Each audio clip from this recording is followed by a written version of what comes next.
Muy buenas tardes, bienvenidos a este espacio digital de la Academia Mexicana de la Historia. Esta tarde nos reunimos para una transmisión más a través de nuestro perfil de Facebook y canal de YouTube del ciclo Cátedra de Patrimonio Histórico Cultural de México, Rafael Tovar y de Teresa. La sesión del mes de julio está a cargo del doctor Antonio García de León, quien nos presentará el tema La reinvención del puerto de Veracruz después de la independencia. Antes de pasar a dar lectura de la semblanza de nuestro ponente de hoy, quiero recordarles que pueden escribir sus dudas o comentarios durante la conferencia para hacer lectura de ellas en la sección de preguntas. Y no se vayan de este espacio sin regalarlos un me gusta a la transmisión. Es un gusto para mí presentar a Antonio García de León, quien es profesor investigador emérito del Instituto Nacional de Antropología e Historia y catedrático de Historia Económica en la Universidad Nacional Autónoma de México. Ha hecho una maestría en lingüística en la Escuela Nacional de Antropología e Historia y un doctorado en Historia Económica y Social en la Soborna. Es doctor honoris causa por la Universidad Veracruzana, catedrático de Metodología de la Historia y de Historia Económica en el posgrado de las Facultades de Economía y de Filosofía y Letras de la UNAM. Ha publicado 192 artículos y ensayos de lingüística mesoamericana, antropología, historia, historia cultural, economía regional, historia económica, movimientos sociales y musicología popular y antigua. Es miembro de número de la Academia Mexicana de la Historia desde 2017 y ha recibido, entre otras distinciones, el Premio Internacional del Pensamiento Caribeño en 2002, la Medalla Gonzalo Aguirre Beltrán en 2004 y el Premio Nacional de Ciencias y Artes en 2015 en el campo de Historia, Ciencias Sociales y Filosofía. Sin más, pues agradezco la compañía de nuestro querido público y doy la palabra al doctor García de León. Bienvenido, doctor. Sí, buenas tardes. Bueno, agradecer fundamentalmente la invitación a participar en este ciclo con un tema que tiene que ver con un trabajo anterior que yo he realizado sobre la historia colonial del puerto de Veracruz. Este tema que nos ocupa hoy es básicamente lo que ocurre en relación con el comercio y las finanzas relacionadas con el puerto de Veracruz, pues una década después, un poco más de una década después de la consumación de la independencia, que hasta 1833, que es una fecha clave digamos, un poco ya 33 ya es la consolidación pues de la República, de alguna manera, y también posteriormente el ascenso al poder de un veracruzano de la época, un militar veracruzano que fue Antonio López de Santa Anna. Veracruz en la primera década, además, esta década coincide con una serie de acontecimientos tanto en las finanzas mundiales como en pues una historia conjunta entre los movimientos políticos de la península y la consumación de la independencia.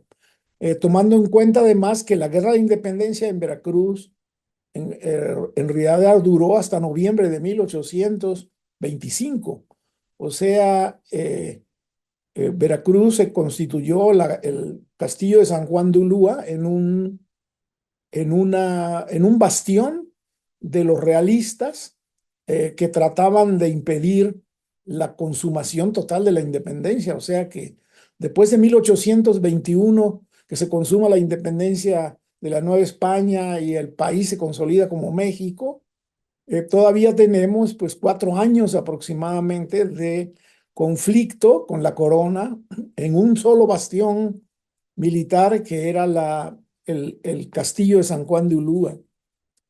También un aspecto importante son un poco los antecedentes de esto. Es muy difícil, a ver, en esta coyuntura de la consumación de la independencia, que fue tan compleja en Veracruz, en realidad Veracruz fue arrastrado durante toda la guerra de independencia, no sufrió mayores conflictos más que en sus zonas rurales, en los caminos que conducen a la Ciudad de México.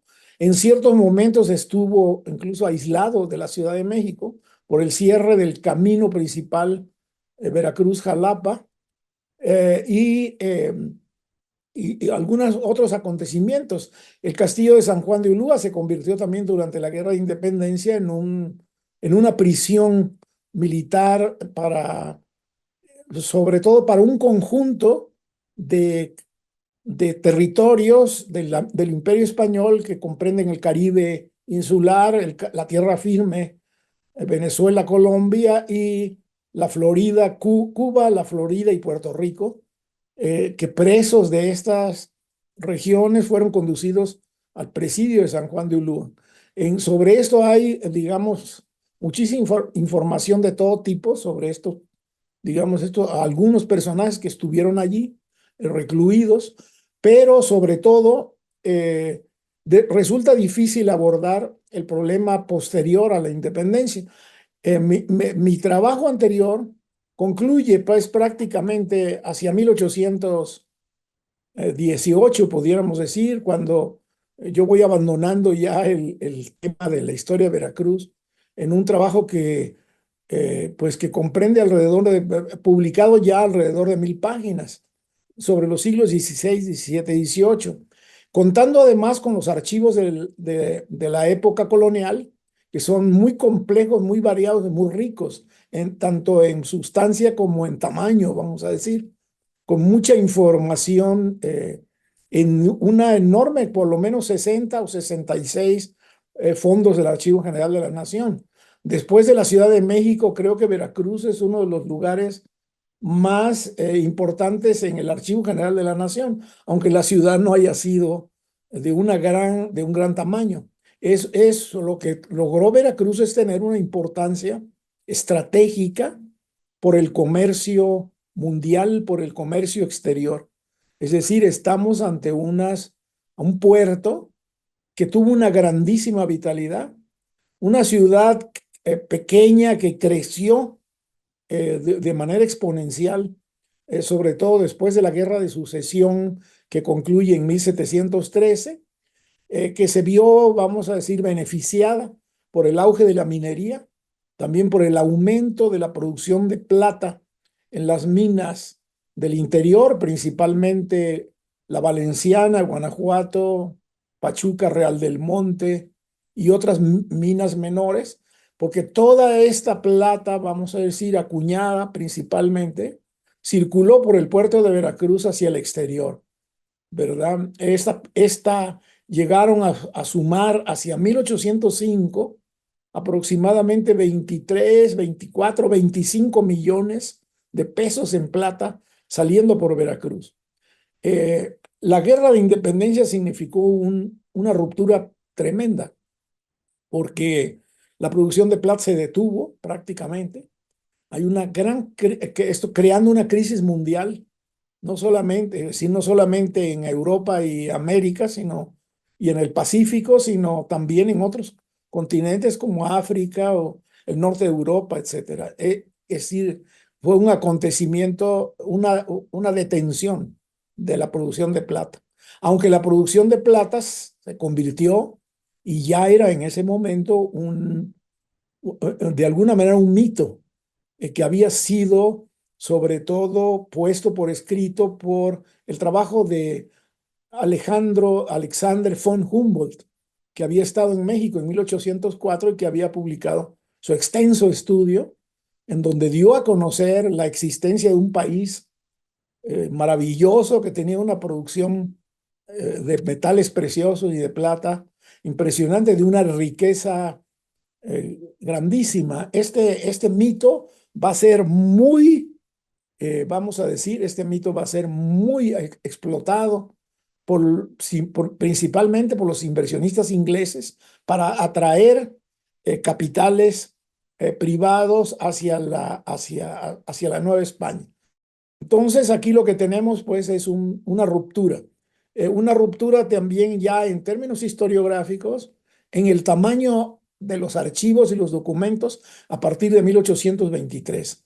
Es decir, después de la consumación de la independencia, el Archivo General de la Nación, que viene siendo como una especie como de un río de gran calado, se convierte en pues en un arroyo pequeño, vamos a decir, en relación al número de documentos. Entonces, esto es un aspecto muy importante. Yo he titulado la plática La reinvención del puerto de Veracruz, porque efectivamente el puerto de Veracruz sufrió por las acciones, sobre todo finales de la guerra. Es un puerto destruido hacia 1821-22, sobre todo a partir de 22 con la presencia del bastión realista en el Castillo de San Juan, que una vez que rompe con las autoridades, vamos a decir, ya mexicanas, eh, trata de mantenerse allí y bombardea la ciudad. O sea, la ciudad se ve obligada a abandonarse, o sea, la ciudad prácticamente se abandona. Todo el casco histórico del centro de Veracruz, a intramuros, al interior de la muralla, es abandonado por la gente. La gente se va porque no puede resistir eh, etapas, sobre todo dos etapas muy importantes de bombardeo de la ciudad, en donde pues, se corre peligro de morir por las bombas que se lanzan, alrededor de un centenar vamos a decir, de armas de artillería, cañones, etcétera, fusilería también, que están constantemente atacando el puerto de Veracruz. Eh, y también la ciudad que empieza a perder ya importancia desde 1818 por el bajón, vamos a decir, de la producción de plata y de la exportación de plata. Todo esto está controlado y esto y muchos otros autores lo han trabajado sobre todo para finales del siglo XVIII. Está controlado, está organizado dentro de una institución comercial que se llama el consulado. Es decir, un consulado que había sido creado y permitido por las autoridades reales y virreinales a partir de 1795, la primera vez que se rompe el monopolio del único consulado que existió a lo largo de la colonia, que fue el poderosísimo consulado de comerciantes de la Ciudad de México. En 1795 se fundan tres consulados, vamos a decir que son eh, que ya no responden exactamente a la lógica monopólica de la Ciudad de México. Y estos fueron Veracruz, Guadalajara y Guatemala, la ciudad de Guatemala, que es capital de la región colonial centroamericana que comienza en Chiapas y termina en Costa Rica. Entonces, aquí lo que tenemos es también una rápida alianza y colaboración de los comerciantes de Guadalajara, sobre todo con Veracruz, de Veracruz con Guadalajara, para evadir un poco y fortalecerse ante la presencia siempre poderosa del Consulado de México. Los comerciantes de Veracruz son fundamentalmente peninsulares, la mayor parte de ellos, peninsulares de diferentes orígenes y sobre todo de la región de la montaña de Santander, montañeses y también vascos. Eh, esta, este conflicto, sin embargo, que se dio muy fuerte en la Ciudad de México entre montañeses y vizcaínos en Veracruz, no fue tan profundo porque también se establecieron vínculos entre los dos grupos de comerciantes que tenían estos orígenes en la península. Entonces, lo que tenemos aquí es básicamente este abandono de la ciudad, obliga a la ciudad a trasladarse al puerto de Alvarado.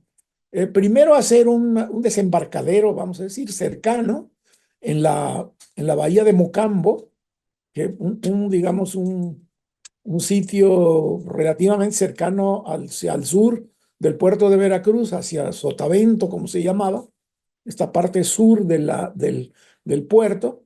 Y sin embargo, este desembarcadero de Mocambo no permite evadir gran parte de lo que está sucediendo con batallas de tipo naval, de tipo marítimo, etcétera, que se están dando alrededor del castillo de San Juan de Ulúa. Y el puerto se traslada hacia un lugar un poco más lejano, que es la desembocadura del río Papaloapan, el puerto de Alvarado. Alvarado es un puerto, digamos, que ya está libre de de todo este conflicto, y Alvarado establece también nuevos caminos, porque Alvarado había venido siendo a lo largo de los siglos XVII y XVIII fundamentalmente un puerto de contrabando, o sea que Alvarado no era ajeno al comercio exterior, simplemente que se trataba de un comercio en su mayor parte no permitido, vamos a decir, un comercio interlope, como se decía en aquella época. Entonces Alvarado es una pequeña villa, una pequeña ciudad de muy poca infraestructura. Algunos de los viajeros y cronistas incluso eh, piensan que Alvarado es todavía una población indígena, habitada por indígenas. En realidad ya no había sido originalmente una población indígena, pero ya sus características indígenas habían sido eh, eh, transformadas por un proceso de mulatización muy fuerte, de mezcla de la población indígena con la población libre de origen africano, a todo lo largo del siglo XVIII. En realidad se trataba de un pueblo mulato. Hay una enorme cantidad de relatos de viajeros y descripciones de lo que ocurría en Alvarado. Algunas son verdaderamente descripciones incluso que se van al interior de las tiendas, al interior de los almacenes, al interior de la contabilidad que se está llevando a cabo por parte de los comerciantes de todo el mundo que estaban originalmente asentados en Veracruz. Y habla mucho pues de la mundialización de Veracruz en el siglo XVIII, pero esta vez expresada en Alvarado.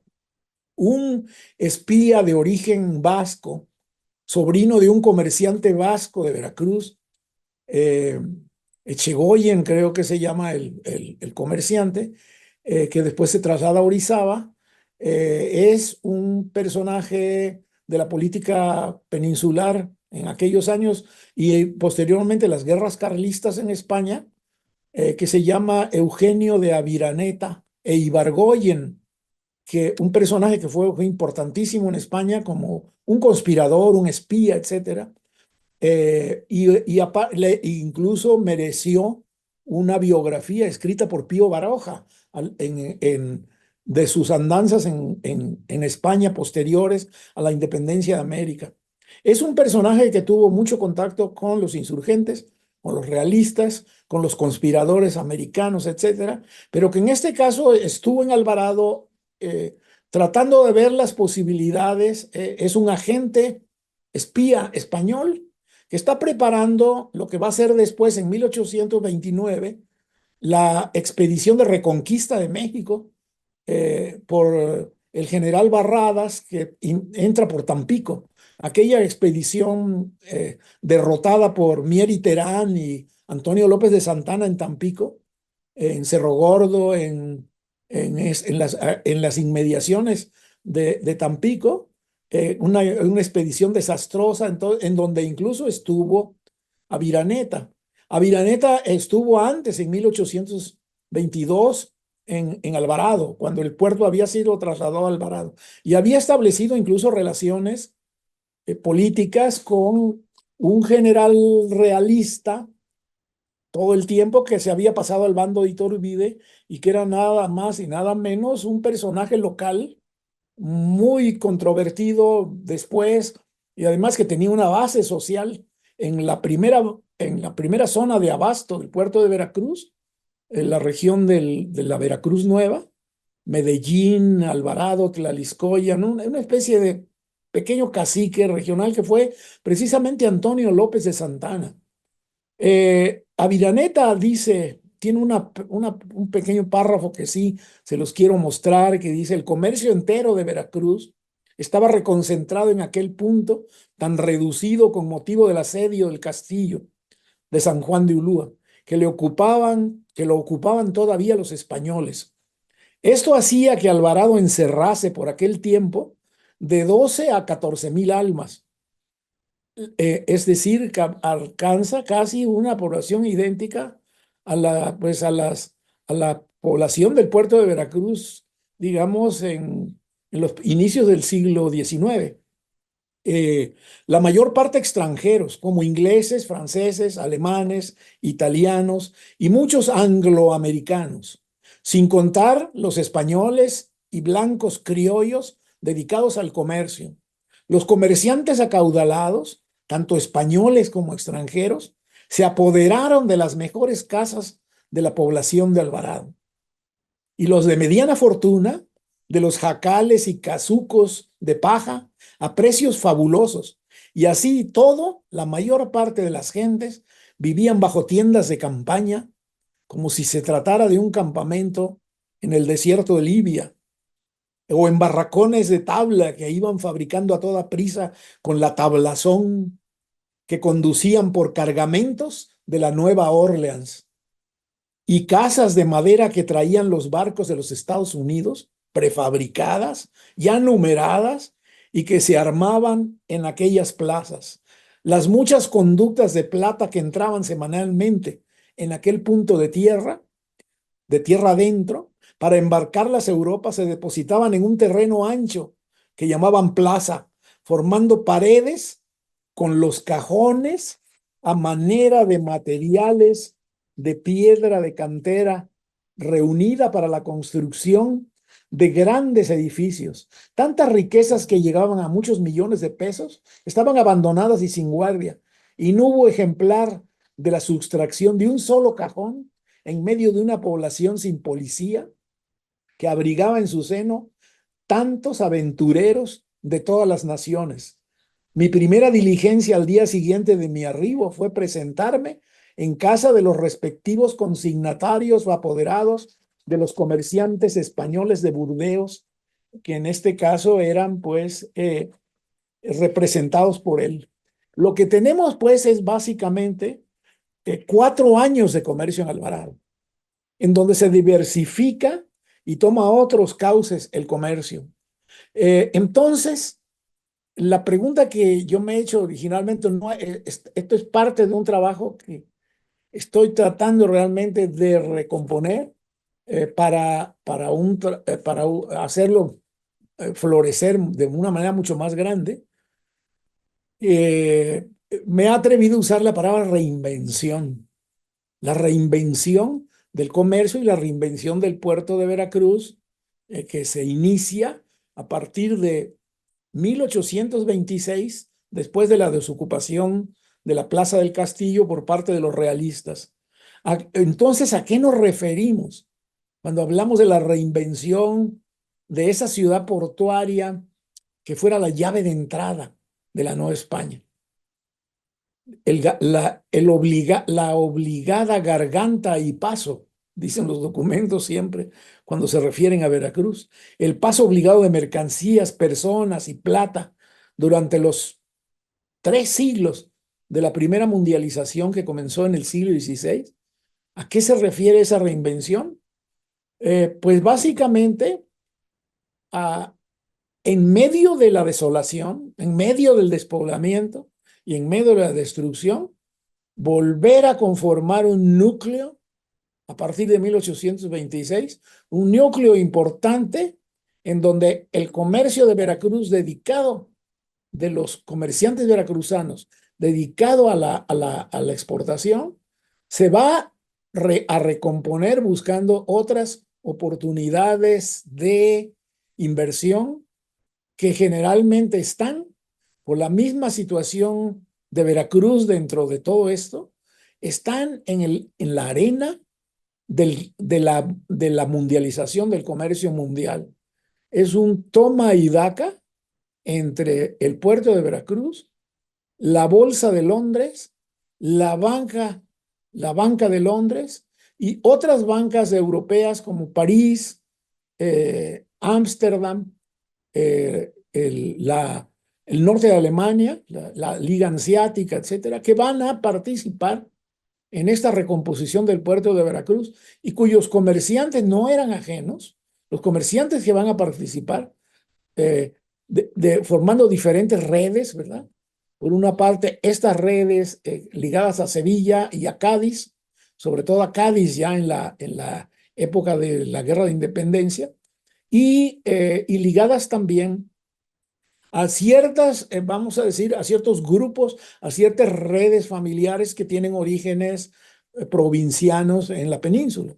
Principalmente aquí tiene muchísima importancia las redes del País Vasco, que son las fundamentales para entender lo que va a ocurrir después.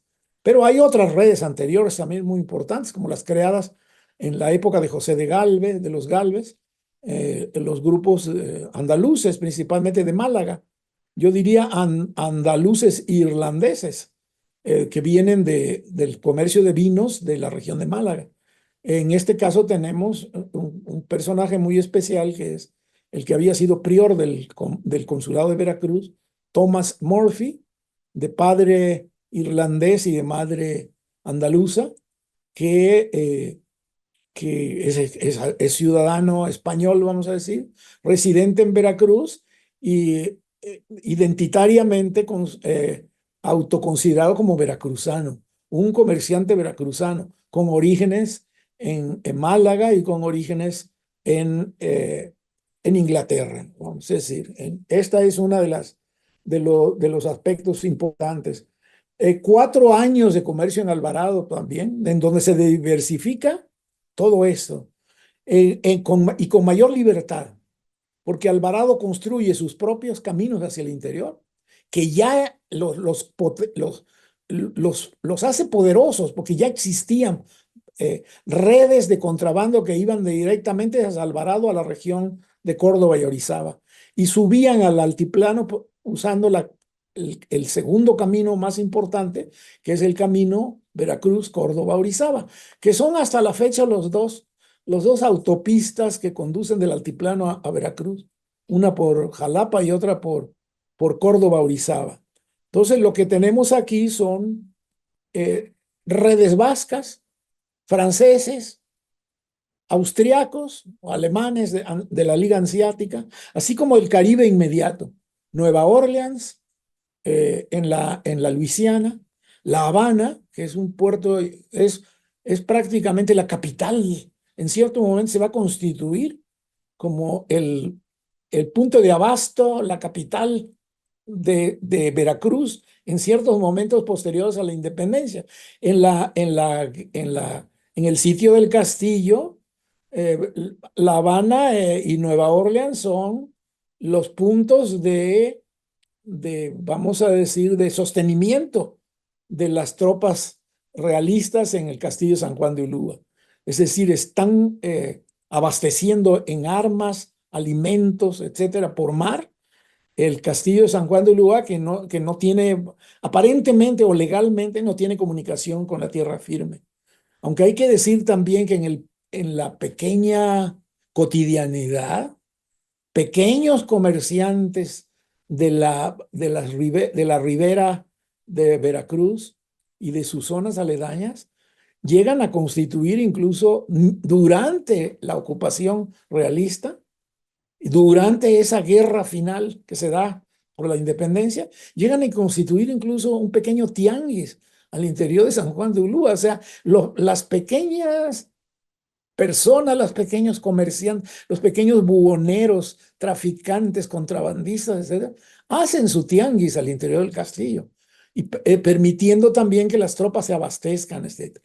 En quien realmente va a derrotar a los sitiados de San Juan de Ulúa van a ser las enfermedades típicas de Veracruz, que solamente eran soportadas por los veracruzanos. O sea, si no eras nativo de allí o habitante del puerto de Veracruz y su región, difícilmente sobrevivías a la fiebre amarilla, etcétera, otras enfermedades, la malaria, y quienes van, el escorbuto, que es una enfermedad de alta mar, que va digamos, a derrotar al bastión español, va a terminar por derrotar, por matar por lo menos a la mitad del medio millar o a veces 1 millar de soldados realistas que se encuentran en el castillo. Eh, Otro aspecto también es que al ya plantearse la consumación de la independencia, sobre todo el primer el gobierno de Agustín Iturbide, eh, ya desde entonces se va a empezar a plantear también en lo obsoleto que resulta el consulado, porque el consulado empieza a ser, por las facciones, digamos, más liberales de los insurgentes, a ser considerada como una institución colonial, que ha perdido, vamos a decir, razón de ser. También es importante en todo esto y en el papel que tiene Alvarado, el cacicazgo de Antonio López de Santa Anna, que ha sido, digamos, que está muy ilustrado en los partes de guerra, tanto en la época en que Antonio López de Santa Anna era realista, como cuando se pasa después al bando insurgente y que actúa de una manera a veces radicalmente diferente en relación con el Interland, el pequeño Interland del puerto de Veracruz, en donde va a obtener sobre todo apoyo de tropas que habían sido de las compañías de mulatos, de negros y mulatos milicianos, que son los que acompañan a Santana posteriormente como parte de sus tropas, pero que provienen de este sector del mundo colonial movilizado para la defensa de Veracruz por la corona española antes de la independencia. Va a potenciar también el comercio de Alvarado, un comercio que se va a quedar allí después de la desocupación de Alvarado. Y se va a quedar principalmente en una localidad cercana que es Tlacotalpan, un puerto fluvial, eh, que, que va a reproducir a pequeña escala el comercio mundial de Alvarado en los años posteriores, en las décadas posteriores a la independencia, marcando la caída de Alvarado, pero un pequeño auge del pueblo de Tlacotalpan que hasta la fecha mantiene gran parte de los edificios que fueron de estas compañías comerciales y mantiene una población, por parte de la población blanca, digamos, de Tlacotalpan, pues personajes que vienen principalmente de Europa, del centro de Europa, de Alemania, de Hungría, de Francia, etcétera, ¿no? Muchos apellidos, de estas regiones que hasta la fecha, digamos, perduran en la región, en esta parte baja del río Papaloapan, de la cuenca del río Papaloapan. Eh, Eran, vamos a decir, ya una población exigua, pues, en la población que se quedó en el puerto de Veracruz. Eh, Regresó a su estadio, un estado, vamos a decir, mucho más precario, donde casi no había abasto, donde la mayor parte de los campesinos que abastecían, pues primero habían sido movilizados como pardos y moranos por las tropas realistas para defender el puerto de Veracruz de la amenaza insurgente, y posteriormente se convierten en insurgentes, y posteriormente también se convierten en bandas fuera de control, en bandas de bandidos fuera de control que atacan también a los pasajeros en el camino que va de Veracruz a Jalapa. El, el, el puerto, pues, sufre una verdadera debacle. Al fin de la contienda, también, vamos a decir, hay una especie de sociedades en receso, podemos decir, y un fenómeno que está ocurriendo casi en toda la América española. Surgían así, dice Octavio Paz, tiene un comentario muy interesante en el Laberinto de la Soledad, donde dice: el imperio español se dividió en una multitud de repúblicas por obra de las oligarquías nativas, que en todos los casos favorecieron o impulsaron el proceso de desintegración. No debe olvidarse además la influencia determinante de muchos de los caudillos revolucionarios, algunos más afortunados en esto que los conquistadores, su contrafigura histórica. Lograron, dice Octavio Paz, alzarse con los reinos como si se tratase de un botín medieval. Y precisamente aquí en Veracruz, quien se alza con los reinos va a ser este personaje que en ese momento no tiene ninguna importancia, pero que la va a tener a nivel nacional después, que es Antonio López de Santa Anna, a quien se acusa de haber sido 13 veces presidente de la República. En realidad, dice Bill Fowler, en una excelente, nuestro corresponsal en Inglaterra, de la Academia, Bill Fowler en una excelente biografía de Santana, dice que, pues que no es tanto así, que hay mucha mitología también en el personaje Santana, es un personaje satanizado, políticamente incorrecto, que va a ser realmente, va a tener el poder, pues alrededor de 6 veces, vamos a decir. No ha sido 13 veces presidente de la República, sino solamente 6, ¿verdad? Pero además, Santana se convierte en el malo de la película del siglo XIX, ¿no? Como algunos personajes del siglo XX que ahora son también satanizados, ¿no? Y que después uno los analiza ya en términos, digamos, de su propio entorno, y pues resulta que no, las cosas no son tan radicales como nos quieren hacer aparecer. Algunos rasgos también de todo esto, digamos, yo creo que son importantes también para entender la negativa, ¿por qué los realistas no se quieren ir de San Juan de Ulúa? ¿Verdad? Y esto se trata básicamente, pues sí, de un mariscal Dávila que dice yo no me voy, ¿no? Me quedo aquí y me enfrento a todo mundo. En este caso Santana, que era gobernador del puerto de Veracruz y que constituía una primera república, vamos a decir, federalista en Veracruz, una primera república liberal, un bastión, la comuna de Veracruz, le podríamos llamar, enfrentada en un determinado momento, enfrentada con los realistas, pero enfrentada también conspirando contra el imperio de Iturbide. Entonces tenemos un Santana federalista metido en un bastión, la ciudad abandonada, y solamente protegida por algunos desarrapados miembros del ejército trigarante que tratan de defender la ciudad casi con lo que pueden. Eh, para entender esto también habría que ver que en esta coyuntura de la consumación de la independencia, los bandos en pugna, que ahora llamaríamos liberales y monárquicos, constitucionalistas y partidarios del antiguo régimen, no conocían en ese momento las fronteras que se delimitaron desde entonces.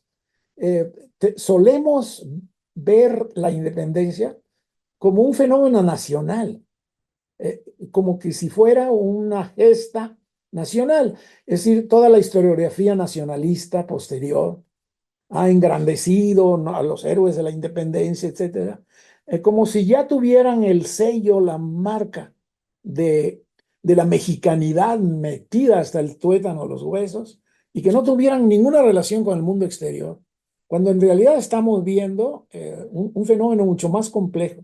Primero, en el caso de la costa del Golfo y de Veracruz, Tampico también participa de esto, Campeche también participa de esto. Estamos viendo la pertenencia de los puertos del Golfo, en este caso los tres más importantes que se empezaban a desarrollar, bueno, los dos más importantes también que se empezaban a desarrollar después de Veracruz, que eran Tampico en el norte y Campeche, digamos, hacia la península de Yucatán, metidos en un área común del Caribe, que es prácticamente un vecindario en términos de relación directa. Es decir, yo me atrevo a decir que hoy el puerto de Veracruz no tiene la relación intensa que tuvo en el Caribe, sobre todo en esta parte final del periodo colonial. Es decir, Veracruz éramos parte de un vecindario. Yo he escuchado decir en La Habana todavía que Veracruz es un barrio de La Habana, a los cubanos modernos, vamos a decir. De alguna manera, Veracruz es un barrio de La Habana, pero también es un barrio de New Orleans y también es un vecindario cercano a la Gran Colombia, cercano sobre todo a Cartagena y Caracas, La Guaira, Maracaibo, por el comercio del cacao, etcétera, y otros comercios intercaribeños, vamos a decir. Entonces es un ir y venir de fragatas legales y de contrabando, etcétera, que han sido historiados por muchos de los historiadores económicos. Por ahí están los trabajos de Mario Trujillo y otros autores que nos hacen ver prácticamente una actividad tremenda localizada ahí, de que no es nada extraño que Antonio López de Santana tenga después un refugio en La Habana o que tengan una casa en Turbaco en la cosa, digamos, en el Caribe colombiano, o en Santo Domingo o en Puerto Rico.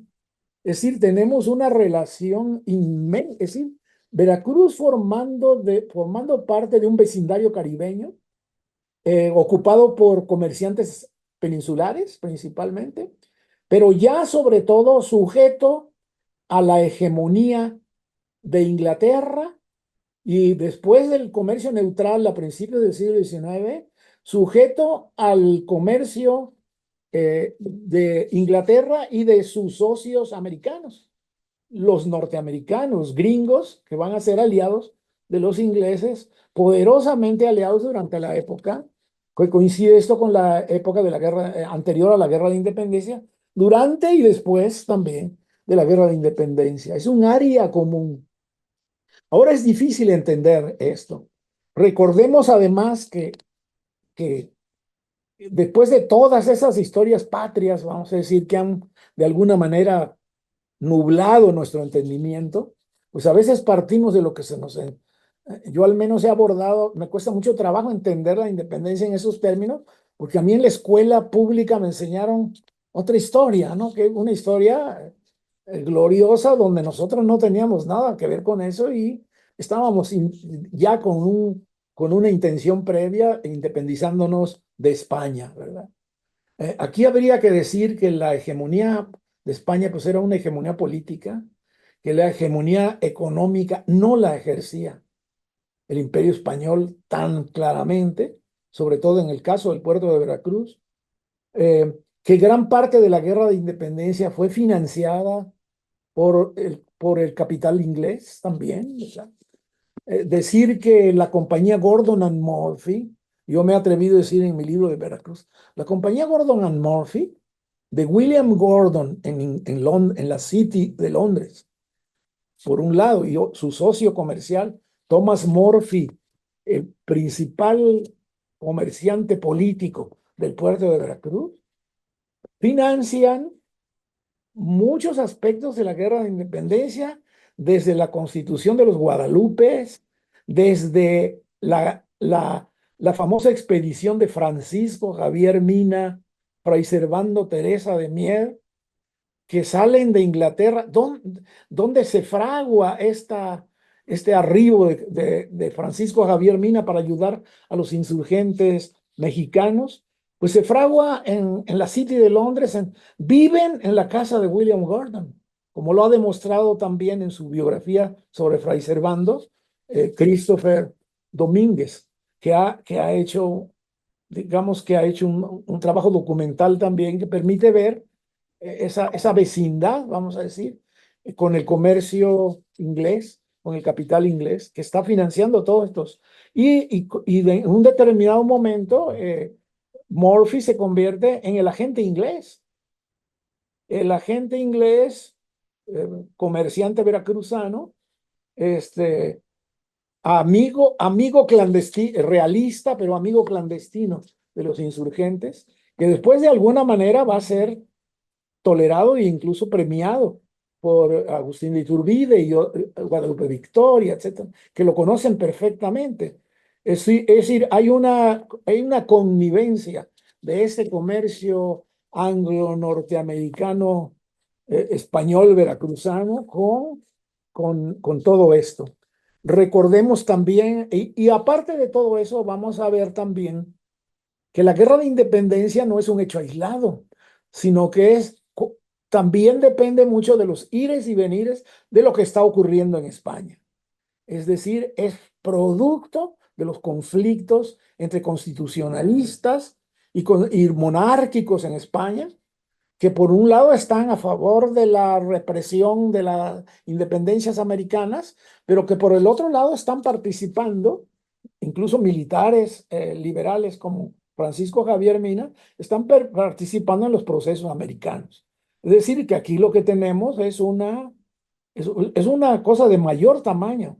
El hecho de que Gordon Murphy también tuvo relaciones directas con Francisco Miranda, con Páez, con Bolívar en la Gran Colombia, pues eso nos habla, y con el comer, porque se trata de una casa comercial que tiene agentes en todo el mundo, principalmente desde Lima y Buenos Aires hasta las Islas Canarias, Nueva Orleans, y por último España, que viene siendo oficialmente nuestra metrópoli política.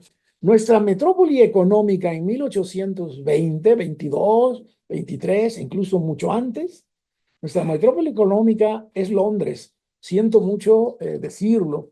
Recordemos que la proclama original también de todos estos conflictos del cura Hidalgo en 1810, la guerra de independencia en México se desata por la invasión de los franceses de Napoleón a España, eh, la, el secuestro, la prisión de Carlos IV, el golpe de Estado, el intento de golpe de Estado de Fernando VII, su hijo, contra el propio Carlos, Carlos IV, y que la proclama de Hidalgo, pues al fin de cuentas fue viva Fernando VII, o sea, viva la legitimidad de la monarquía y mueran los gachupines.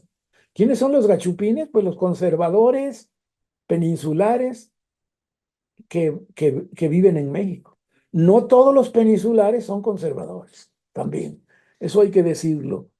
Que florecen precisamente, digamos, un conjunto de ideas que florecen precisamente en España con la ausencia del rey, ya porque se encuentre preso o exiliado, pero manteniendo desde donde esté su autoridad incuestionable. O sea, la legitimidad de la corona de los Borbones es defendida primeramente en América, en la guerra, en lo que llaman los españoles también la guerra de independencia, en 1808 contra los franceses en España. La primera guerra de independencia fue en España, no fue en América.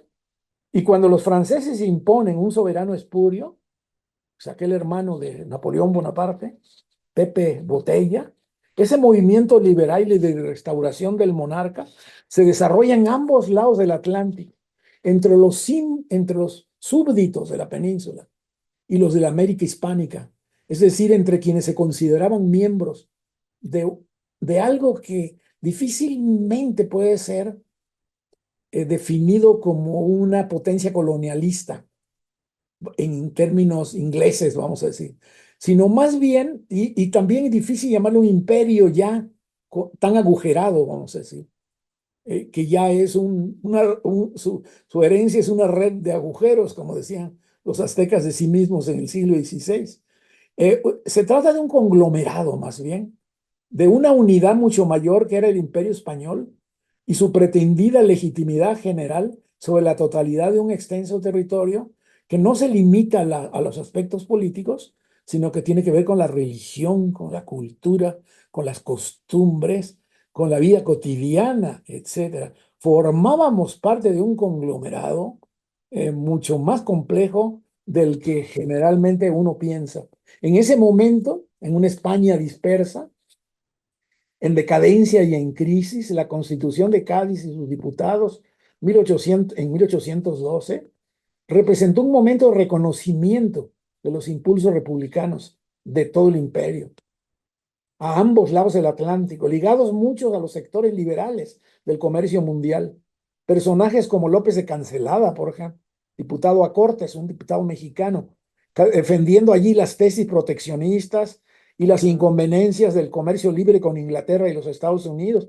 Es quien denuncia, por ejemplo, las, pues las actividades de Morphy en relación con la exportación de plata como compañías como Gordon Murphy, Hope Baring y otras compañías agraciadas después de 1804, de 1805, agraciadas por la propia corona española y el ministro de Finanzas Soler, que, eh, que López de Cancelada, digamos, es uno de los principales denunciantes de esta situación desde un punto de vista proteccionista, vamos a decir.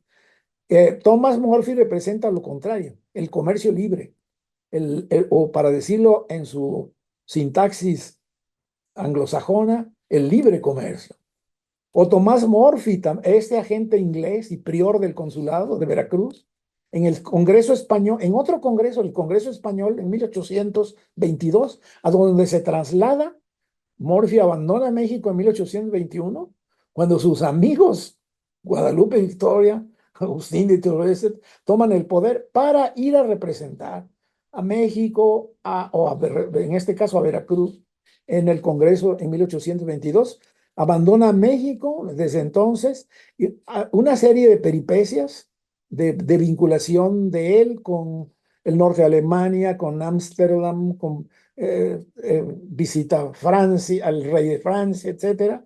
Está haciendo gestiones en Europa y una serie de peripecias que terminará restableciendo sus redes de otra manera. Las redes anteriores a la guerra en el tráfico pues, de plata, de libranzas y en las finanzas internacionales ya como parte de quienes, digamos, especulan en la bolsa de Londres.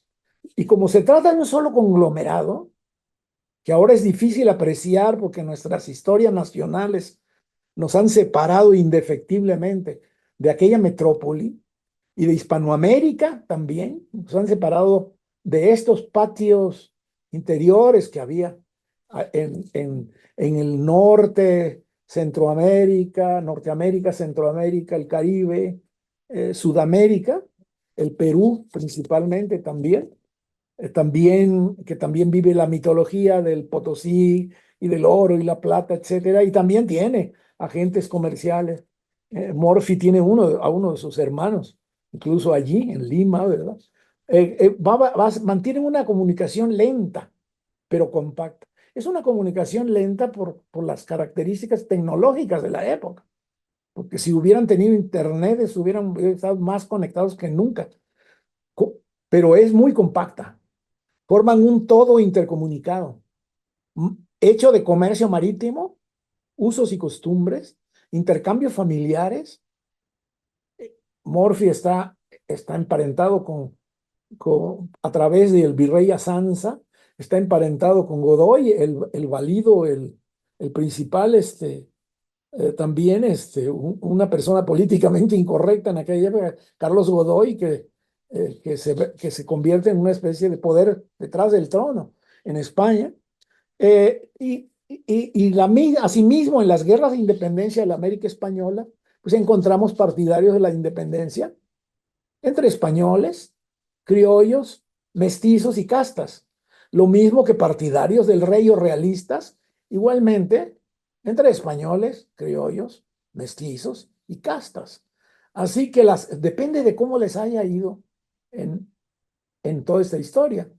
Yo he relatado en un pequeño libro publicado en la academia de que los batallones o los grupos las milicias de pardos y morenos, pues se convirtieron en insurgentes o se convirtieron en realistas conforme les había ido en la fiesta. O sea, si les cobraron tributo o les cobraban tributo, pues se volvieron insurgentes, como los de la Costa Grande de Guerrero.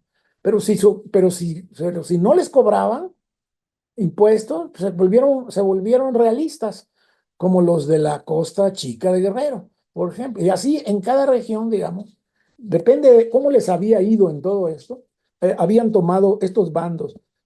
Así que la separación tajante entre españoles y americanos, ciertas historiografías todavía tratan de mantener, es una construcción posterior, adosada a las explicaciones nacionalistas posteriores. Sí, sobre todo en México se exacerbó el nacionalismo y sobre todo con este fenómeno muy particular que se dio en México de la expulsión de los españoles realistas después de la Guerra de Independencia. Incluso el mismo Morphy, cuando trató de regresar a México, ya no lo pudo por razones de salud. Digamos, tuvo que hacer una probanza de méritos insurgentes para poder demostrar que sí podía regresar como mexicano y obtener la nacionalidad mexicana.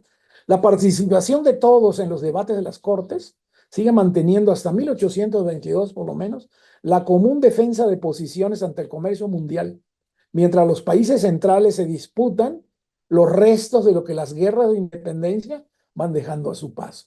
Es decir, aquí empieza la competencia fuerte, por ejemplo, entre Inglaterra y los Estados Unidos, para ver en última instancia quién es el que entre Canning, el ministro inglés, y entre Monroe, el presidente norteamericano, para ver a ver quién es más insurgente o quién es más partidario de las independencias, cuando ninguno en ese momento estaba todavía plenamente convencido de apoyar la independencia de los países latinoamericanos, más bien por razones de otras alianzas políticas en Europa, no por razones. Las razones comerciales terminaron por imponerse, las razones económicas, de que Estados Unidos e Inglaterra hayan reconocido a México y otros países de América como países independientes ya de la corona española. Porque la corona española mantuvo, sobre todo con el retorno autoritario de Fernando VII en 1823, la posibilidad, la lejana posibilidad de recuperar México. ¿Verdad?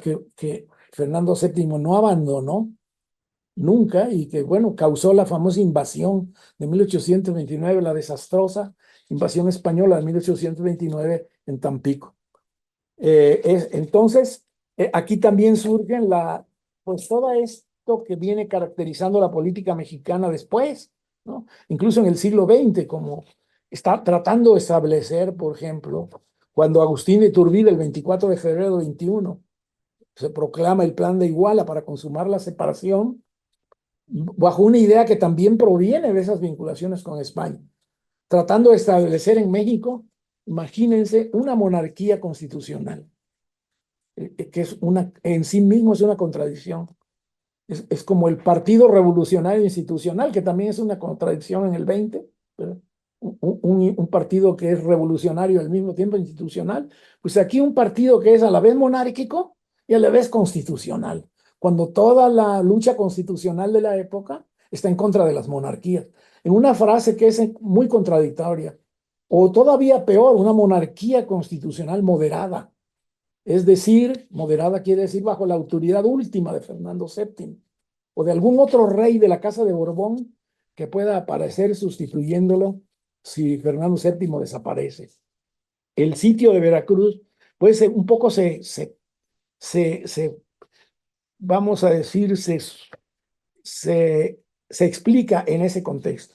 En un nivel más amplio, la negativa de España de aceptar las independencias se exacerba a partir de ese, digamos, brote autoritario, de esa la, la, pues la lucha contra los constitucionalistas en España por parte de Fernando VII. Aquí también, bueno, aquí lo fundamental es que sobre esas ruinas, sobre esas turbulencias, eh, eh, se, se, Veracruz sufre digamos, otra merma también. Es el hecho de que habiendo sido durante toda la época colonial el único puerto autorizado para el comercio, digamos, mundial en el Golfo, hacia el Atlántico, ¿verdad? La apertura oficial de otros puertos en el litoral, como Tampico, Tuxpan, Nautla, Boquilla de Piedra, que había sido un centro de contrabando de armas de los Estados Unidos hacia los insurgentes mexicanos, Alvarado, Coatzacoalcos, Villahermosa, Ciudad del Carmen y Campeche, logra dislocar la exclusividad de Veracruz en el comercio atlántico y causa un efecto en un principio demoledor. Y eso se explica un poco porque, según diferentes memorias de Hacienda, el producto total de las aduanas del Golfo en solo 8 meses, por ejemplo, del año 1825, ascendió a 4 millones de pesos, unos 6 millones sobre base anual, dando entonces una garantía. Es decir, al abrir los puertos del Golfo y a establecer aduanas en los puertos del Golfo, se convierten estos puertos y sus aduanas en garantías para negociar ganancias en la negociación que va a empezar de los préstamos de la deuda externa de México. Es decir, ¿cuál es nuestra garantía cuando pedimos un préstamo en Inglaterra? Y aquí los veracruzanos van a tener un papel fundamental. Pues la garantía es conceder a los ingleses, en este caso a la banca, a las compañías inglesas, pues prácticamente hasta no solamente el monto de la carga fiscal de los puertos mexicanos, sino incluso también la administración de esas aduanas y posteriormente también las minas de plata para que las reconstruyan, porque muchas habían sido destruidas como un efecto de la guerra. Y conceder también, eso hay que decirlo, es las casas de moneda que habían sido creadas después, durante estos años poco anteriores y durante la Guerra de Independencia, las casas de moneda para acuñar moneda que habían sido creadas rompiendo el monopolio de histórico colonial de la casa de moneda fundada en el siglo XVI en la Ciudad de México. Es decir, se, hay una profusión de casas de moneda que han sido también estudiadas por algunos historiadores económicos que tiene que ver con todo esto. Esa es la garantía que tenemos para que nos presten el dinero. O sea, es prácticamente la entrega de muchos de estos recursos hacia, en este caso, la banca inglesa, pero también sucede con algunos préstamos que se obtienen en Francia, por ejemplo. Eh, la reinvención así del puerto, que yo he llamado así, se gesta como una reconstrucción apresurada ante los nuevos retos del comercio exterior, ante lo que de manera general fueron los efectos de la Guerra Civil de Independencia y de la caída generalizada del Imperio Español en América, evidentes en el colapso de las minas del interior. Algunas incluso fueron inundadas. Los ingleses están tratando de desinundarlas, trayendo maquinaria, bombas desde Inglaterra, y encontrarse aquí con que eso no puede funcionar porque no hay una fuerza de trabajo de mecánicos que sean capaces de echar a andar esas bombas en Real del Monte, etcétera, en donde ya desde antes de la consumación están los ingleses participando. El propio Thomas Murphy había comprado la Beta de Morán en Pachuca, ya como parte digamos, de su capital, digamos, de su capital fijo. En una de esas, ¿verdad? Creo que fue uno de los virreyes que descubre sus vínculos con los insurgentes, él, le incauta incluso la mina de Morán. Pero la mina de Morán va a ser después la cabeza de playa vamos a decir, de la dominación inglesa de las minas en Pachuca y Real del Monte, que después van a ser todas adquiridas por el capital inglés. Entonces fueron los efectos, estos efectos, también la ruptura de muchas redes que lo ligaban a España, el Caribe inmediato, los Estados Unidos y Europa, así como el derrumbe de la exportación de plata, lo que creó una crisis financiera mundial que afectó varios lustros y regiones del mundo. Aquí hay un excelente análisis de esa crisis mundial en la primera parte del libro de John Tutino, Creando un Nuevo Mundo, donde describe los efectos de la crisis en Asia, de la crisis de la producción de plata en Asia, en Europa y en África, donde realmente hizo que se reacomodaran también una serie de circuitos comerciales en el viejo mundo y en China, Japón, las Filipinas, etcétera, por esta cuestión. Esta reconstrucción, pues, en esta reconstrucción, pues los ingleses van a tener, vamos a decir, un papel prioritario, porque no solamente implica el restablecimiento del comercio exterior anterior, que era imposible, ¿verdad? Por las condiciones que se habían dado, por todo lo que había dejado la guerra de independencia, y una inserción nueva al mercado mundial, que se la buscaron de una manera muy creativa. Algunos de los comerciantes veracruzanos, no solamente Murphy, también Echeverría, y otros actores que a través de redes familiares también se van diversificando, ya no solamente al comercio exterior y al tráfico de libranzas y de plata, sino principal y fundamentalmente a la gestión de la deuda externa, a las finanzas y a su participación en las plazas, en los centros de la economía mundial. En este caso, el centro de la economía mundial, que como Brodel y otros autores han demostrado, se encontraba en ese momento en Inglaterra. Es decir, tenemos pues un intento, por lo menos sí hay una fuerte presencia ya después, para después de Alvarado, reconstruir vamos a decir, la estructura portuaria, la infraestructura material del puerto de Veracruz.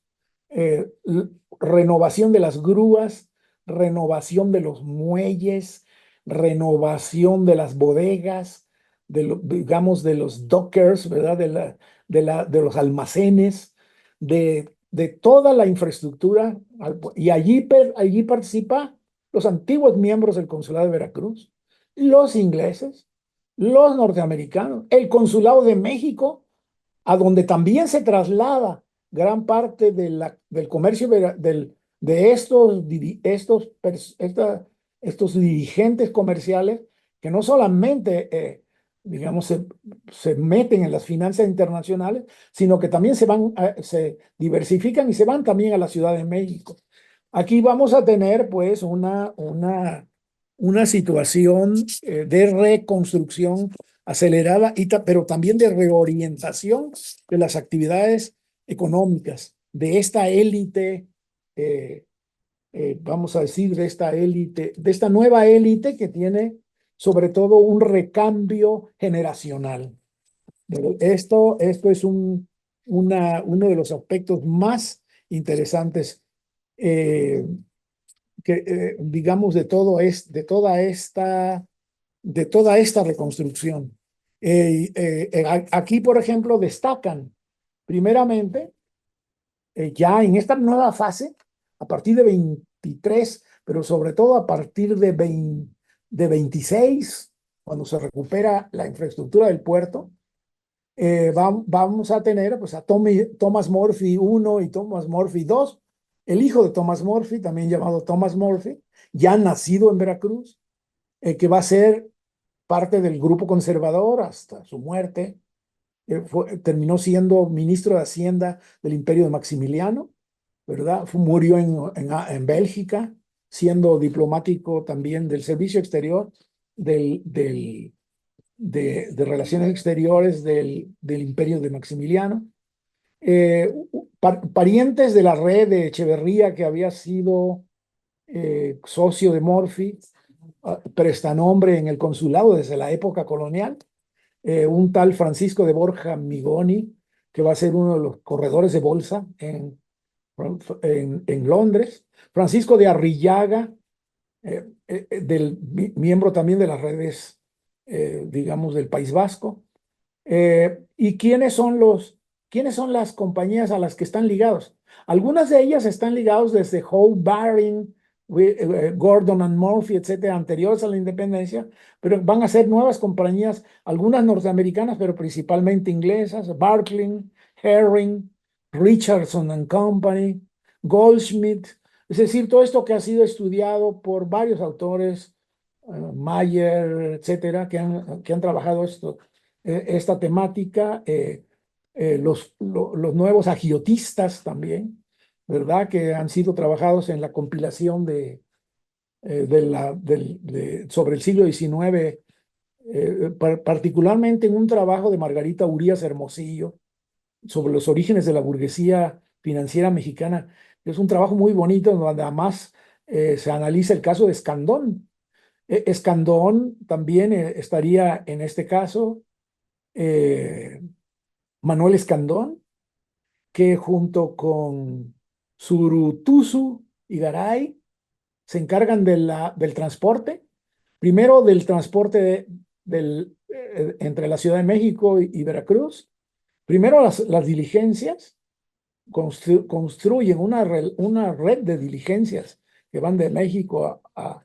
Escandón es nieto de uno de los principales proveedores de harina a finales del siglo XVIII, nativo de Veracruz, un comerciante veracruzano metido en el comercio del abasto de las harinas, tanto a la ciudad de Veracruz, que es mínima ese abasto, como al Caribe insular y la Florida, es decir, el famoso situado de las harinas. De ahí proviene Manuel Escandón y de ahí proviene su capital y fama, vamos a decir. Escandón va a terminar siendo pues el gran empresario en la construcción del ferrocarril mexicano, de México a Veracruz. Es decir, va a haber una línea directa desde el situado de Las Harinas hasta el gobierno de Porfirio Díaz, en relación con el ferrocarril, y después también la entrada, los ingleses que no son nuevos, como hemos visto, la entrada de Pearson en la época de Porfirio Díaz, que va a ser el canal del desagüe de la Ciudad de México, el ferrocarril de Tehuantepec, el actual ferrocarril, este megaproyecto que en realidad no es actual, sino que es de Porfirio Díaz y Pearson, que es el tren transísmico entre Salina Cruz y Coatzacoalcos, y sobre todo la infraestructura portuaria del puerto de Veracruz, donde Pearson le gana 5 kilómetros cuadrados al mar para unir el puerto de Veracruz con el castillo de San Juan de Ulúa. El castillo de San Juan de Ulúa, gracias a este proyecto de Porfirio Díaz Pearson, digamos que concluye en 1905, deja de ser un islote, deja de ser una isla y se convierte en un agregado, vamos a decir, de las instalaciones portuarias del puerto de Veracruz. ¿Quiénes están ahí también? Cayetano Rubio, Gregorio Meriterán, Francisco Iturbe, Pedro Echeverría, Garay Zurutuzu, por supuesto. Y en el caso de, y hay toda una infraestructura exterior también que soporta a estos agiotistas, vamos a decir, corredores de bolsa que obtienen los préstamos y viven de los préstamos. Echeverría e hijos en la Ciudad de México, pero también José Mariano Michelena, y los ligados particularmente al Ministerio de Hacienda serían desde Lorenzo de Zavala, Lucas Alemán, etcétera. El propio Manuel Escandón es socio también en ciertos momentos, posteriores al 33, a 1833. Es socio de Antonio López de Santana también. Está allí también luchando en el comercio con Antonio López de Santana. Pero en este primer momento que se hacen las deudas, los pagos de la deuda mexicana, digamos, los primeros efectos tienen que ver con una sucesión de por lo menos 3 o 4 préstamos obtenidos de compañías inglesas en el Banco de Londres, algunas que tenían ya presencia en Veracruz antes de la guerra, y el inicio de una fiebre especulativa alrededor de estos préstamos que se transforman en bonos de la deuda mexicana, pero también de la deuda argentina y de la deuda peruana. Pero aquí hay una venta exagerada de bonos de deuda usando el señuelo de una plata historiada por Humboldt y posteriormente reforzada por 2 libros de inversionistas ingleses en México, el de Ward, que estuvo en Veracruz durante el bombardeo de San Juan de Ulúa, invirtiendo y todo lo que sin movérsele un pelo, digamos, en este conflicto pequeño, microrregional.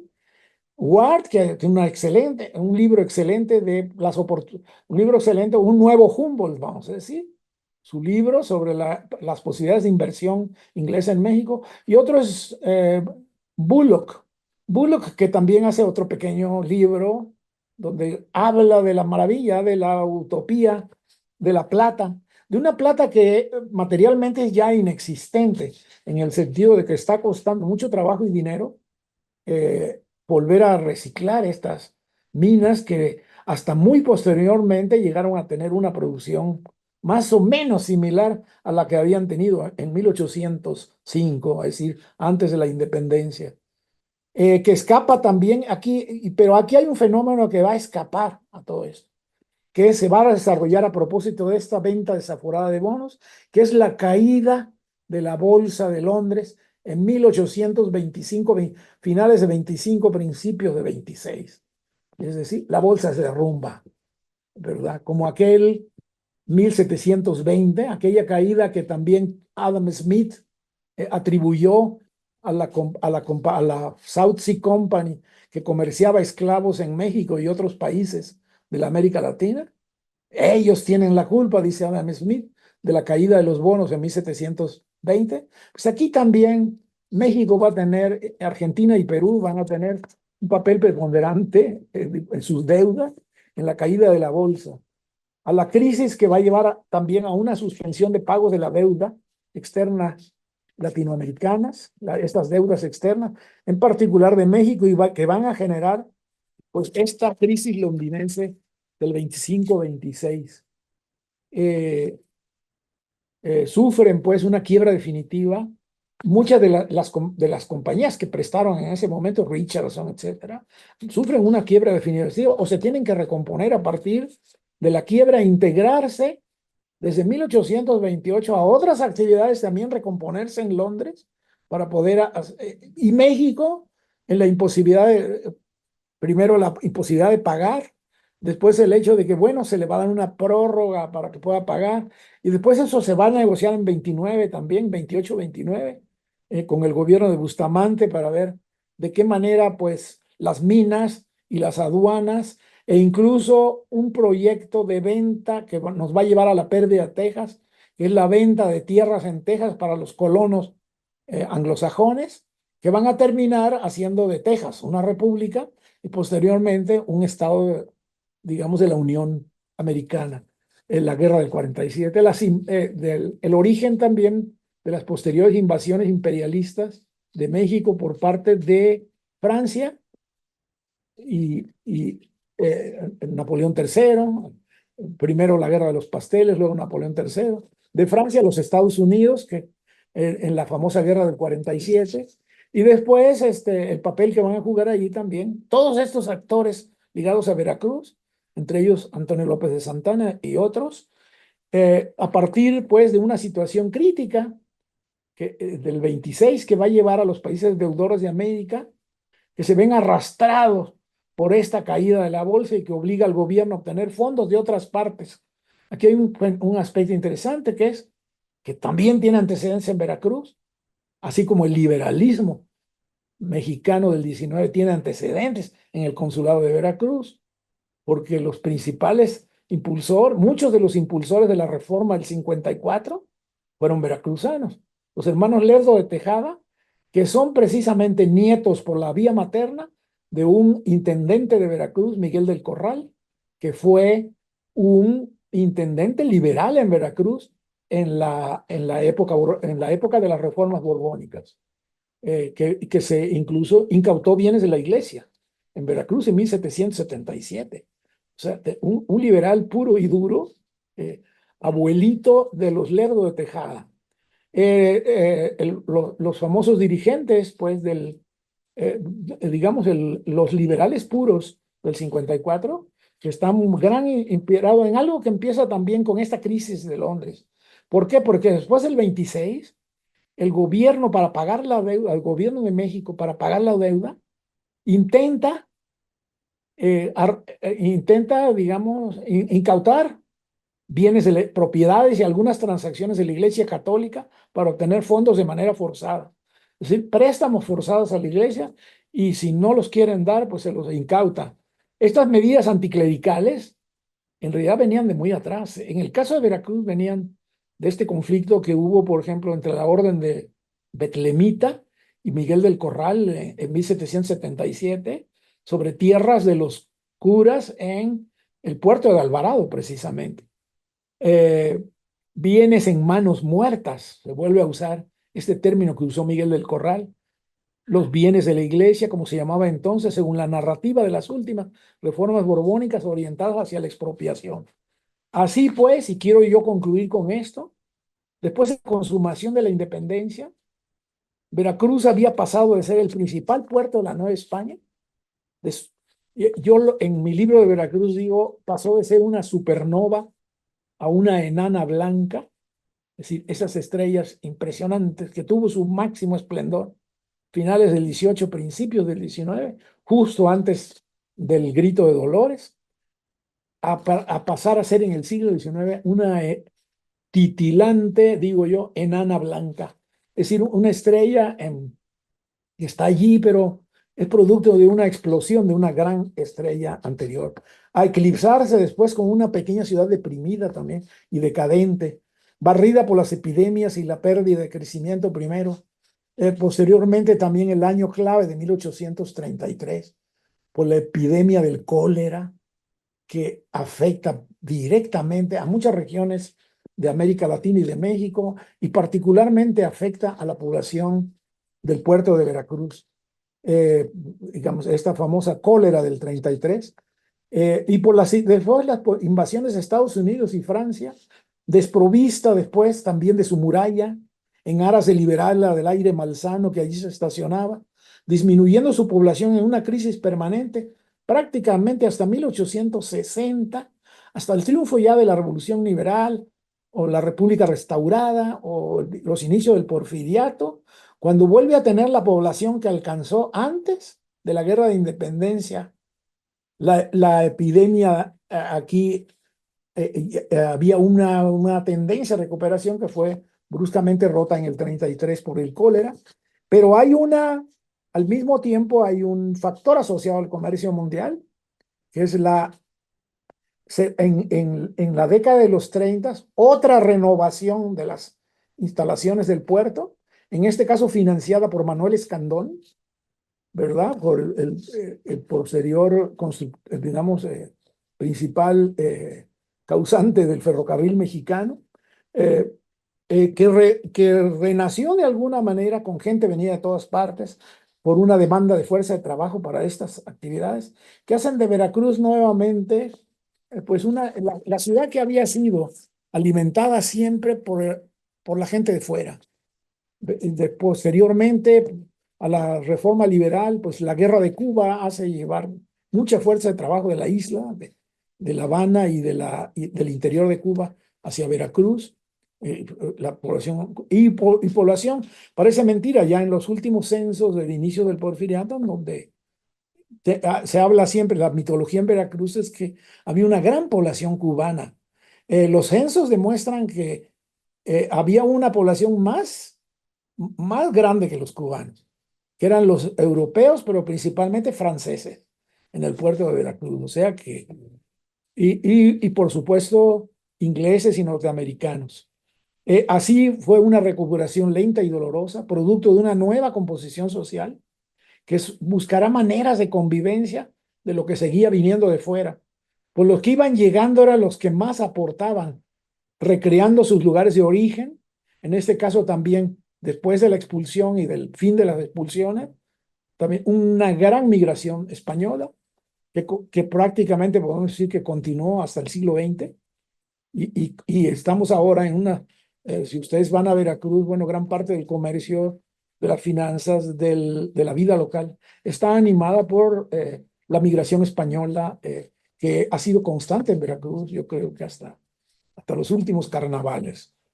Veracruz seguía siendo pues el referente de la antigua Nueva España desde el mirador de la economía mundial. En Londres no se enteraban si no les importaba si Veracruz existía o no, sino quiénes eran los que tenían. Aquí en este caso Veracruz logra imponerse sobre los otros puertos del Golfo, no por su tamaño ni por la importancia de su comercio en cierto momento, sino sobre todo por la experiencia de sus comerciantes, su experiencia en la economía, en el mundo de fuera, en la economía mundial. Esto le da una ventaja comparativa a los veracruzanos en el 19 para ser muy, digamos, también muy importantes en la política y hacer del liberalismo también digamos, uno de los núcleos duros del liberalismo puro en el siglo XIX. Veracruz tradicionalmente es un puerto liberal a lo largo del siglo XIX. Es la mata, la cuna de José María Esteva, de los hermanos Lerdo de Tejada, de Ignacio de la Llave, etcétera. Grandes representantes del liberalismo del siglo XIX. Y con esto, digamos, yo quiero terminar, digamos, diciendo que esta historia de Veracruz del siglo XIX es realmente una historia fascinante que merece ser reconstruida en todos sus pequeños detalles. Muchísimas gracias por escucharme. Muchas gracias, doctor, por su participación. Y bueno, antes de dar lectura a alguna de las preguntas que ya tenemos por acá, invito al público que si le quedó por ahí alguna duda, por favor, escríbala para que podamos darle lectura. Y también, pues bueno, aquí tenemos varios saludos desde Jalisco, nos están viendo también desde Veracruz, eh, Tlaxcala, Toluca. de Guanajuato. Entonces, pues muchas gracias a todos por seguir esta charla. Y vamos con la primera pregunta de José Luis Villegas. Nos dice, buenas tardes, tengo algunas dudas. En esta reinvención del puerto de Veracruz, la tendencia fue mirar hacia afuera. Esto es al Caribe antes que a la Ciudad de México. ¿Se puede interpretar como una tendencia a ejercer un gobierno autónomo? El perfil dominante de su actividad comercial fijó su forma de relacionarse políticamente con el centro del país. Eh, yo pienso que tanto como, más bien los momentos más autónomos de Veracruz fueron causados por fenómenos más bien exteriores, ¿no? En el final de la guerra, en este momento, por ejemplo, esta comuna santanista de 1822, que es básicamente porque por un lado tiene la fuerza de los realistas asediando el puerto, pero por otro lado tiene también su participación prácticamente en la conspiración contra, que causa ya después la caída del primer imperio mexicano, ¿no? De Agustín de Iturbide. Es decir, Agustín de Iturbide es desconocido, vamos a decir, por una gran parte de la dirigencia insurgente, porque decían, bueno, no se trataba lo que queremos es una república federalista, no un imperio, no una república, no una monarquía, ¿verdad? Entonces, pero por otro lado también la relación con la Ciudad de México es imprescindible desde sus orígenes. Veracruz no puede prescindir de la Ciudad de México primero porque el grupo comercial más importante de la Nueva España a lo largo del periodo colonial, pues es este grupo importantísimo de la Ciudad de México, este consulado de México que realmente, que tenía toda una retaguardia que Veracruz no tenía, que es el Pacífico, China, Japón, las Islas Filipinas, etcétera, el comercio pacífico, la nao de China, etcétera, que le dio, y el comercio con el Perú, que aunque no era permitido, digamos, era totalmente existente, ¿verdad? Por el lado del Pacífico,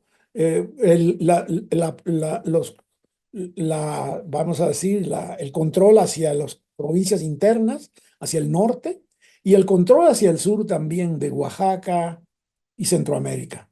Entonces, Veracruz, la Ciudad de México es poderosísima. Veracruz lo que hace es prácticamente establecer su propio patio trasero, que sería en este caso, al tratar de aprovechar sus vínculos, una red de comercio que no era el gran comercio marítimo a veces, sino el pequeño comercio de balandra, unos círculos comerciales que enlazaban con el Caribe, en el cual yo comprendo, por supuesto, la Luisiana y la Florida, que en ese momento eran solamente la Florida, New Orleans, Pensacola, La Habana, los puertos ligados a Veracruz por el situado de La Plata y por el situado de la harina, como era precisamente la Florida, La Habana, Santo Domingo, Cuba, Santo Domingo, Puerto Rico y eventualmente Cumaná en el oriente venezolano, hasta donde llegó la influencia de Veracruz, vamos a decir. Por el otro lado, un poco más interno, pues está lo que después sería la Gran Colombia, ¿no? Colombia, Venezuela, ¿no? De manera menor con Panamá, porque el comercio de Panamá digamos, era parte ya de Colombia y además Panamá había declinado mucho con la caída de Portobelo, sobre todo, que es abandonada y después la creación de Panamá, etcétera. La vinculación de Panamá está más bien con Guadalajara, con el Pacífico, con San Blas y el Pacífico. Es decir, Panamá se convierte en un punto de Colombia, vamos a decir, que después esa región fue separada Panamá en realidad fue creada por los Estados Unidos a propósito del canal, ¿verdad? Pero la relación de Panamá con la Nueva España es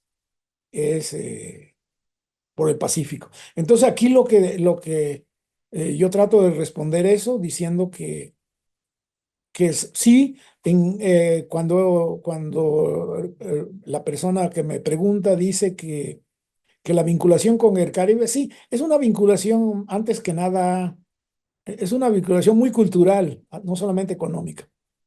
Entonces, esta sería esto yo creo que se debe a esto precisamente. Muchas gracias.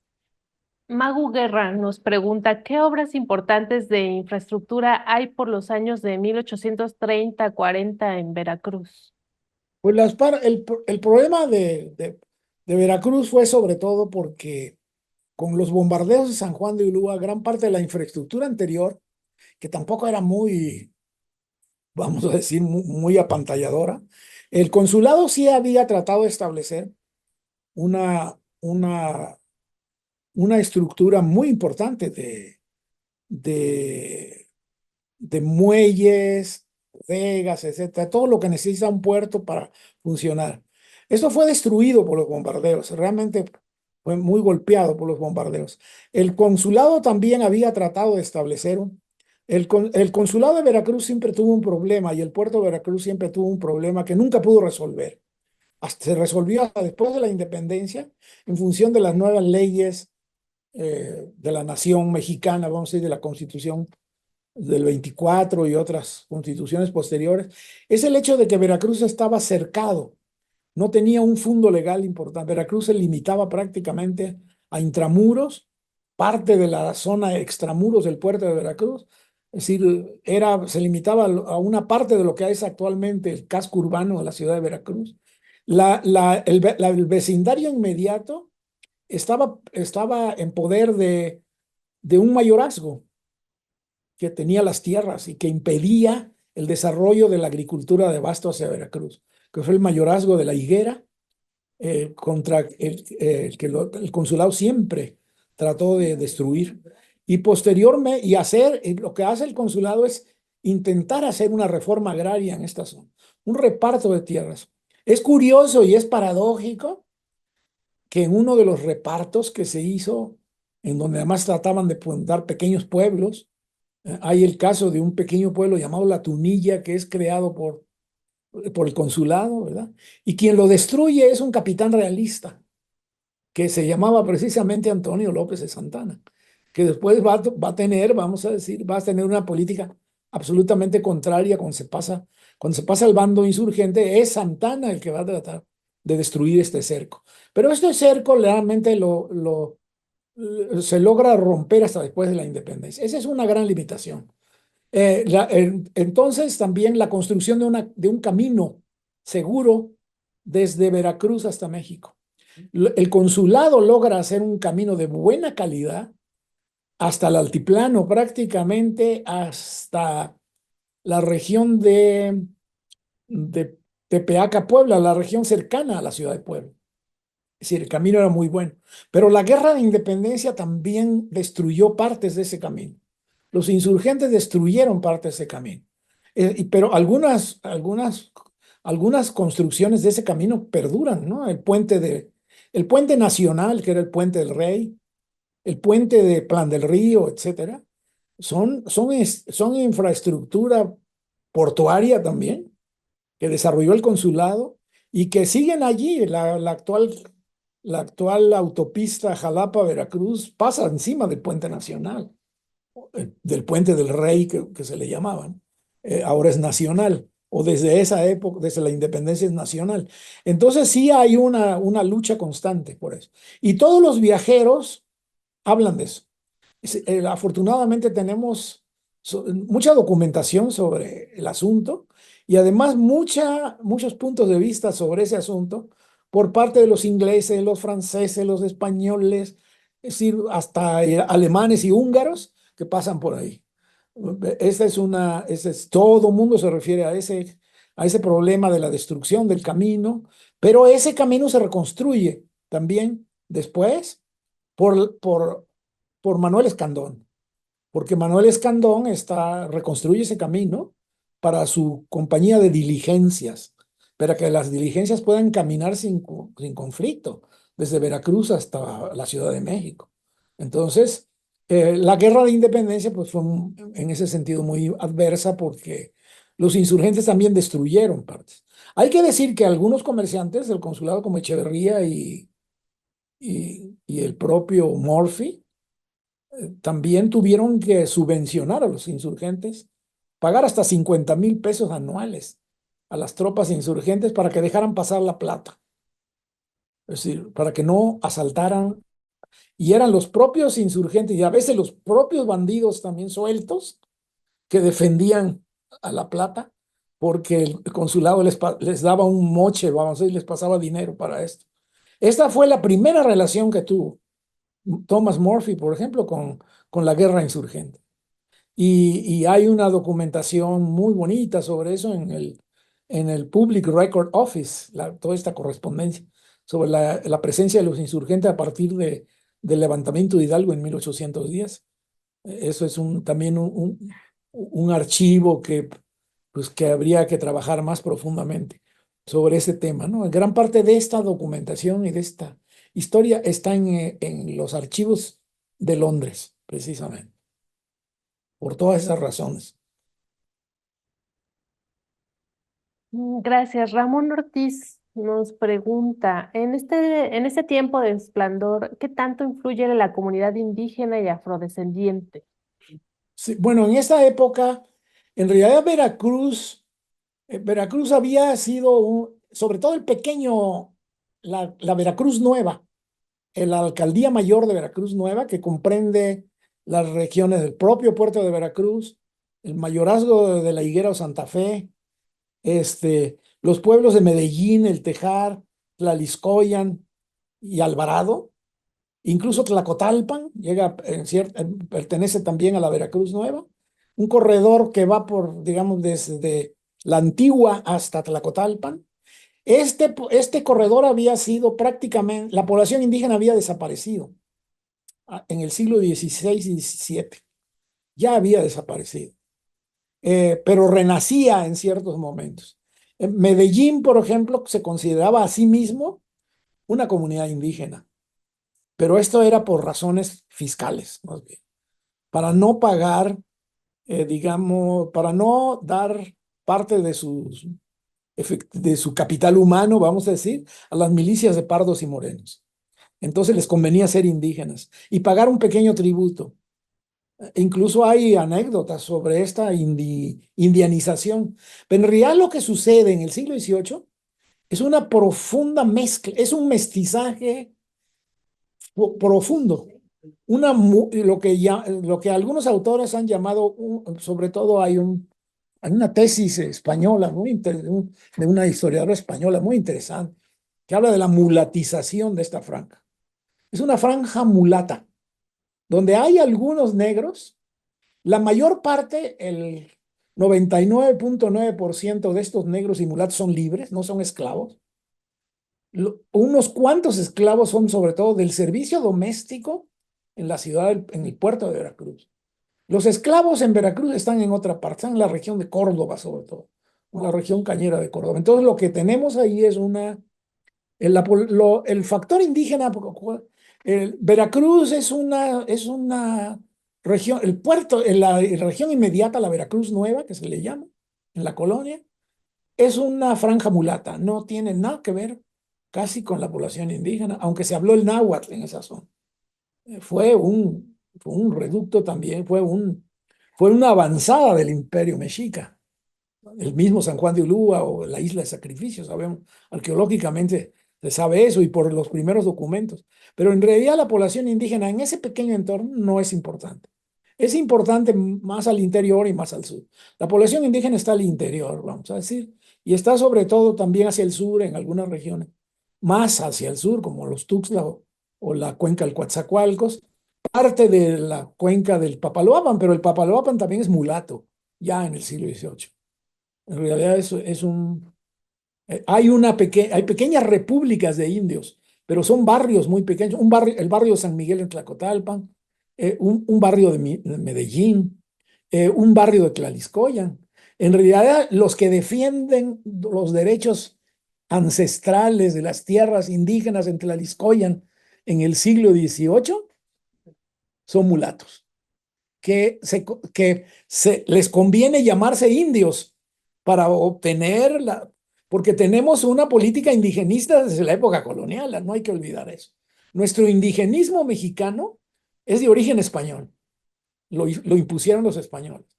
La defensa de las tierras comunales, la defensa de los ejidos, la misma palabra ejido es una palabra medieval española que se usó en España. Y la comunidad indígena en muchas regiones de Veracruz ha sido creada digamos, por la administración española, ¿verdad?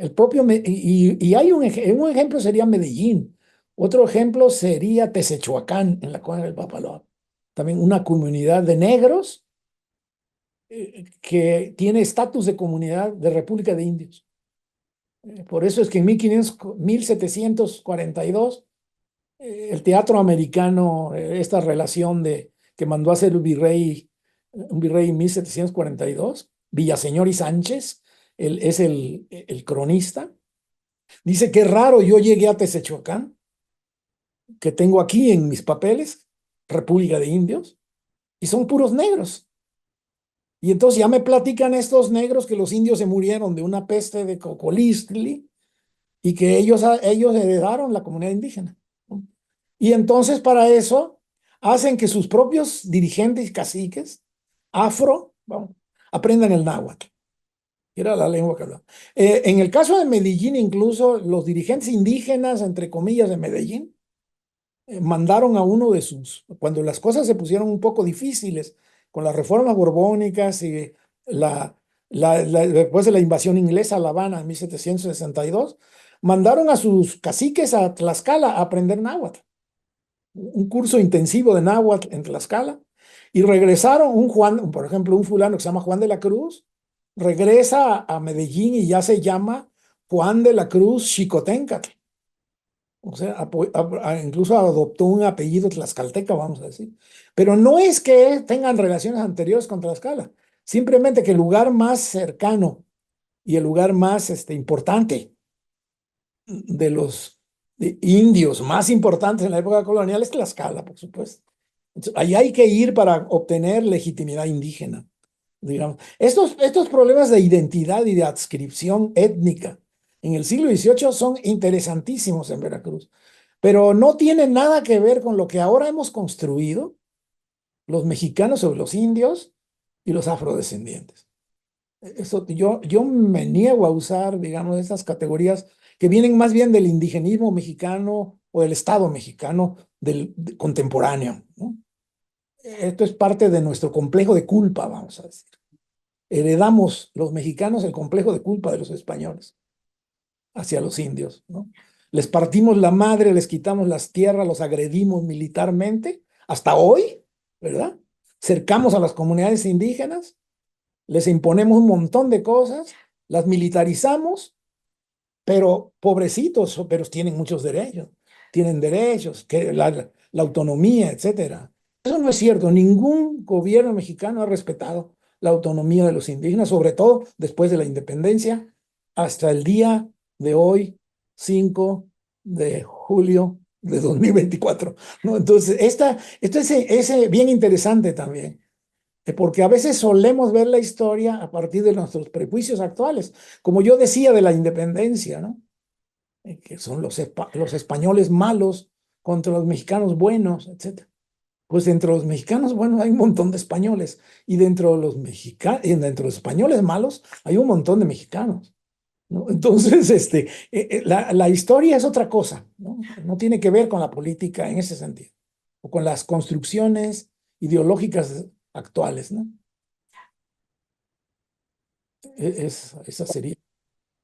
Gracias. Adela Villamar nos pregunta que ¿por qué fue fusilado Javier Mina? Pues, bueno, fue fusilado porque fue capturado. Fue capturado por los realistas y llevado a una hacienda pues ahí hubo pues una serie de traiciones, pitazos, etcétera. Javier Mina no logró unirse a los insurgentes mexicanos, no alcanzó a llegar a territorios insurgentes. Fue perseguido desde Tampico y luego fue cercado en Guanajuato y fue fusilado, ¿no? Pero por ser insurgente, no. Fue fusilado por un español, fusilado por otros españoles y digamos, y novohispanos también, y mexicanos, ¿no? En ese momento. que son las tropas realistas que lo capturan y lo fusilan, ¿no? Porque era un invasor, etcétera. Bueno, era un rebelde, ¿no? Entonces, esta es. Pero Javier Mina también es otro personaje importante. Y yo lo que he tratado de hacer aquí es un poco vincular, ¿quién pagó toda esta historia? ¿Quién financiaba? ¿No? A veces nunca nos preguntamos, ¿quién financia? Y en la guerra de independencia hay que preguntarse quiénes financian. Y uno va a encontrar ahí unas sorpresas impresionantes, ¿no? De gente de muy altísimo nivel de la Casa de Moneda, etcétera, que son insurgentes mansos, como se llamaban en la época. O sea, criptoinsurgentes, que no dicen que son insurgentes, pertenecen incluso a la nobleza criolla que apoyan a la insurgencia. Sí.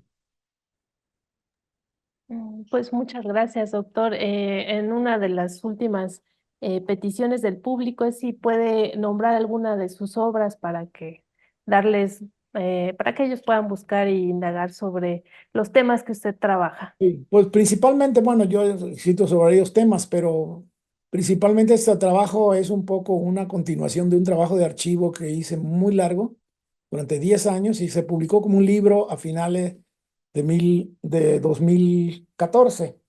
Bueno, 2011, y hay una reedición 2014, un libro sobre el puerto de Veracruz que se llama Tierra adentro, mar en fuera, el puerto de Veracruz y su litoral a Sotavento, 1518, que es la expedición de Grijalva, a 1821, que es la consumación de la independencia, y lo publicó el Fondo de Cultura Económica. Está publicado en el Fondo de Cultura Económica. Allí lo pueden obtener, en el Fondo de Cultura Económica. Es un libro en el que gran parte de este trabajo que he expuesto ahora está basado en gran parte de la información que yo logré recopilar allí para ese libro que termina en 1821. Estoy tratando de escribir la continuación, ¿no? Pues, ¿qué es lo que sigue, ¿no? Ya con la República Independiente, México como nación y sus conflictos también tan característicos del siglo XIX, ¿no? Que según algunos causaron el atraso de México en relación con en relación con los Estados Unidos, por ejemplo, etcétera, ¿no? Entonces, este es el trabajo que tiene más que ver con. Aquí está en el pantalla, se llama Tierra adentro, mar en fuera, el puerto de Veracruz y su litoral a Sotavento. Ese es un intento de historia completa, desde la conquista hasta la independencia, de Veracruz y 5 jurisdicciones coloniales que eran parte de su área de influencia. Pues muchísimas gracias, doctor. Del público solamente nos quedan felicitaciones y muchos saludos. Eh, Gracias por esta exposición. Y los invito a todos ustedes a la próxima charla, el día 2 de agosto, con la presencia del doctor Eduardo Matos Moctezuma. Que tengan un excelente fin de semana y buena tarde a todos. Gracias. Gracias y buenas tardes.